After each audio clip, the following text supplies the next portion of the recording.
राधे राधे दोस्तों social news channel पर मैं आरती आपका हार्दिक हार्दिक अभिनंदन करती हूँ। उम्मीद करती हूँ आज का दिन आपका मंगलमय बीता होगा।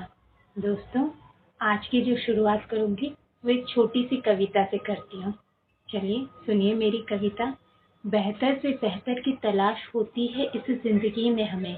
जी हाँ, बेहतर से बेहतर की तलाश जब मिल जाती है नदी तो चाहिए समुंदर हमें। जी हाँ, जब मिल जाती है नदी तो चाहिए समंदर हमें। पर मेरा कहना बस इतना ही है कि प्यास तो नदी का पानी ही बुझाता है, ना कि समंदर।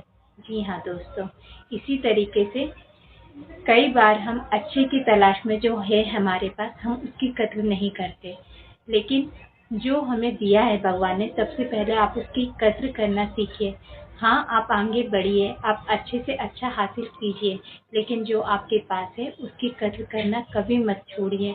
क्योंकि अगर आप कद्र नहीं करेंगे तो हो सकता है जो आपके पास है एक दिन वो भी आपके पास न रहे। चलिए दोस्तों, ये तो हमने शायरी से अपने सेशन की शुरुआत की। आज हम जिस शासक के बारे में पढ़ने वाले हैं वो बहुत ही क्रूर माना जाता है उसे, बल्कि मैं कहूँगी वो उसे मुगल साम्राज्य कहीं नहीं, इतिहास का सबसे क्रूर राजा माना गया है। जी हाँ, हम बात करेंगे औरंगजेब के बारे में, जिनके बारे में आपने सुना होगा, पढ़ा होगा, लेकिन आज हम उन्हें जानने की कोशिश करेंगे कि कैसा था ये क्रूर शासक जिसने अपने पिता को ही जेल में बंद कर दिया, बरसों तक तरसाया उसे ताजमहल की एक झलक के लिए। कैसा था वो शासक जिसने खत्म कर दिया अपने पूरे परिवार को। जी हाँ, अपने पूरे परिवार को। चलिए जानते हैं ऐसे शासक की कहानी को। जी हाँ, औरंगजेब के बारे में। औरंगजेब, इनका जन्म हुआ था 3 नवंबर 1618 में धोद मालवा में, और जो इनकी मृत्यु हुई है 3 मार्च 1707 तक।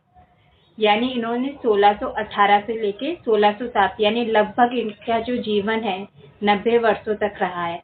मुगल साम्राज्य में अपनी सबसे बड़ी सीमा तक पहुंचाने वाले जो हैं वो इन्हीं की नीतियां रही हैं। देखिए, जो एक ऐसा बादशाह था जिसने मुगल साम्राज्य की जो सीमा थी उसे सबसे ज्यादा फैलाया था, तो वो यही थे औरंगजेब। इन्होंने जो है भारत में सबसे ज्यादा विस्तार किया था। अगर केवल एक मराठा क्षेत्र को छोड़कर बाकी सभी क्षेत्रों पर जो है मुगलों का राज हो चुका था। लेकिन ये आखिरी ताकतवर शासक भी थे औरंगजेब, जो है ना। इसके बाद जो है मुगल जो साम्राज्य था वो काफी कमजोर पड़ गया था। वो क्यों पड़ गया था, इसका कारण थे अंग्रेज, क्योंकि अंग्रेज ताकतवर हो गए थे।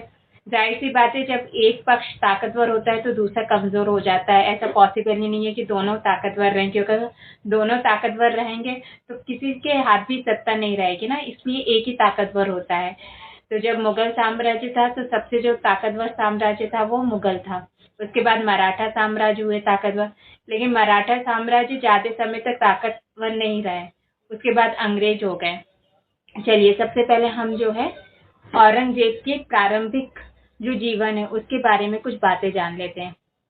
औरंगजेब बादशाह का तीसरा पुत्र था, शाहजहां और मुमताज महल।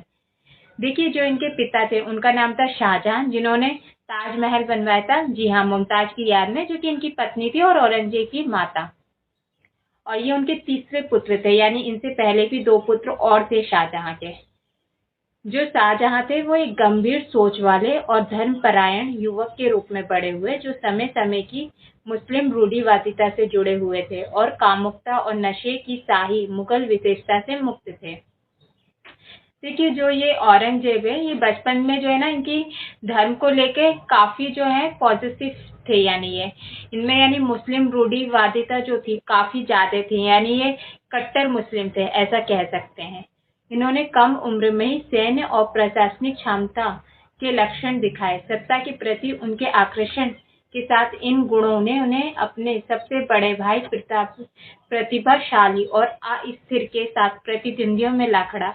देखिए, ये जो बचपन से ना इनमें काफी ज्यादा हुनर था, यानी ये जो तलवारबाजी में काफी जो थे सक्षम थे। लेकिन इनकी जो प्रॉब्लम थी ना वो थी इनकी लालसा। इनको बचपन से जो है ताकत का बहुत शौक था, तो इन्हें पता थी कि आगे चल के जो बादशाह का सबसे बड़ा पुत्र है वो शासक बनेगा। तो इन्होंने शुरुआत से उन्हें अपना प्रतिद्वंदी समझा था।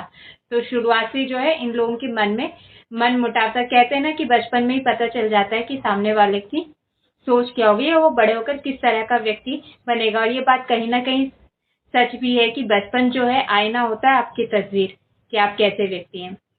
चलिए जानते हैं इनके बारे में। इनके जो पिता हैं सिंहासन का उत्तराधिकारी नियुक्त किया था। इनके जो पिता थे उन्होंने दारा सिको जो कि उत्तराधिकारी थे, यानी सबसे जो बड़े पुत्र थे, उनको है उत्तराधिकारी नियुक्त कर दिया था। किसने किया था? शाहजहां, जो कि उस समय मुगल साम्राज्य के शासक थे, यानी हमारे भारत के बादशाह थे। 1636 से औरंगजेब ने कई महत्वपूर्ण पद संभाले, जिनमें से सभी में उसने खुद की प्रतिष्ठित किया। देखो 1636 तक जो है ना, अंग्रेज को काफी सारे जो महत्वपूर्ण पद थे उन्होंने उस पर काम किया था और इसके बाद उन्होंने उनको खुद पर प्रतिष्ठित भी किया था। उसने उज्बेकों और फ्रांसियों के खिलाफ सैनिकों की कमान संभाली। 1646 से 47 और 2 कार्यकाल में दक्कन प्रांतों के वायसराय के रूप में 2 मुस्लिम दक्कन राज्यों को लगभग अधीन कर दिया। देखिए इस बीच इन्होंने जो 2 राज्य थे उनको मुस्लिमों के अधीन कर दिया। कई सारे कार्यकाल जो अपने पूरे किए थे, यानी अपना जो है एक जो इनका पद था उसकी जिम्मेदारी को ये अच्छे से संभाल रहे थे, लेकिन कुछ समय के लिए था। जब 1657 में शाहजहां गंभीर रूप से बीमार पड़ गए तो दोनों भाइयों के बीच तनाव के कारण उत्तराधिकारी का युद्ध अपरिहार्य हो गया। देखिए ये सब सारी चीजें, जो वहां का माहौल नॉर्मल था ना, वो तब तक था जब तक शाहजहां बादशाह के रूप में थे। लेकिन जब शाहजहां की तबीयत खराब हो गई तो जो दोनों भाई थे दारा सिको और औरंगजेब, इन लोगों के बीच में मन मुटाव होने लगा, जो बचपन से ही था लेकिन कहीं ना कहीं छुपा हुआ था। लेकिन जब तबीयत बादशाह की खराब हुई तो ये मन मुटाव जग जाहिर हो गया। शाहजहां के अप्रत्याशित रूप से ठीक होने तक मामला इतने बढ़ चुके थे कि दोनों में से कोई भी बेटा पीछे हटने के लिए तैयार नहीं था। अब जो शाहजहां तो ठीक होने के उनके चांसेस नहीं थे क्योंकि उम्र उनकी बहुत ज्यादा हो चुकी थी, और ये जो दोनों भाई थे इनका मनमुटाव इतना बढ़ चुका था कि वो अब हवेली तक सीमित नहीं था बल्कि पूरी दुनिया यानी पूरे जग में फैल चुका था। सत्ता के संघर्ष जो है इन्होंने 1657 से लेकर 1659 में औरंगजेब ने सामरिक और रणनीतिक सैन्य कौशल, छल कपट की महाशक्ति और निर्मम दृढ़ संकल्प दिखाया। देखिए इन 2 वर्षों में जो है ना, यानी औरंगजेब ने ठान लिया था कि रणनीति मुझे कुछ भी अपनानी पड़े, छल करना पड़े, कपट करना पड़े या कितना भी गिरना पड़े, मुझे जो है सम्राट की उपाधि चाहिए। मई 1658 के में सामूगढ़ में दारा को निर्णायक रूप से पराजित करने के बाद उसने अपने पिता को आगरा में अपने ही महल में कैद कर लिया। देखिए इन लोगों में युद्ध तो होता था, लेकिन 1658 का जो युद्ध था वो सबसे आखिरी युद्ध था जिसमें जो दारा सिकोह था वो पूरी तरीके से पराजित हो गए थे। उसके बाद इन्होंने क्या किया था, औरंगजेब ने अपने पिता को जो है महल में कैद कर दिया था। अपनी शक्ति को मजबूत करने के लिए औरंगजेब ने एक भाई की हत्या कर दी और 2 अन्य भाई, एक बेटे और एक भतीजे को मरवा दिया। यानी ये इतना क्रूर था कि इन्होंने शक्ति पाने के लिए जो है ना, इन्होंने जो अपने भाई दारा सिको थे उसे तो मारा ही मारा, लेकिन उसके साथ साथ 2 जो अन्य भाई थे उनको भी मार डाला, एक बेटे एक भतीजे को भी मरवा दिया, ताकि जो गद्दी का दावेदार कोई बचे ही ना। शक्ति पाने की लालसा ऐसी ही होती है, क्या कहते हैं ना कि लालसा की कोई सीमा नहीं रहती। आज हम इनके बारे में, इन्होंने अच्छे काम भी करे लेकिन हम इनके अच्छे कामों को याद नहीं करते क्योंकि इन्होंने क्रूरता इतनी दिखाई कि वो क्रूरता ही जब यानी जो संसार है उसे याद रही और रहनी भी चाहिए, क्योंकि ऐसी सत्ता का कोई फायदा नहीं होता, ऐसी उपाधि किसी काम की नहीं होती जो लाशों पर खड़ी हो, क्योंकि सत्ता का मतलब होता है एक दायित्व। आपको पहचाना जाता है आपके कार्यों से कि आपने दूसरों के लिए क्या किया। जैसे कि हम याद करते हैं अकबर को, क्यों करते हैं? क्योंकि अकबर ने कई सारे अच्छे कार्य किए थे।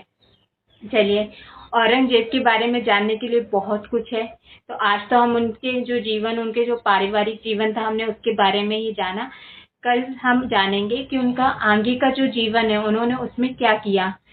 हमें मालूम है कि वो बहुत क्रूर शासक थे, लेकिन उनकी क्रूरता की कोई हद नहीं थी, तो इसके कुछ कारण थे जिनके बारे में हम कल जानेंगे।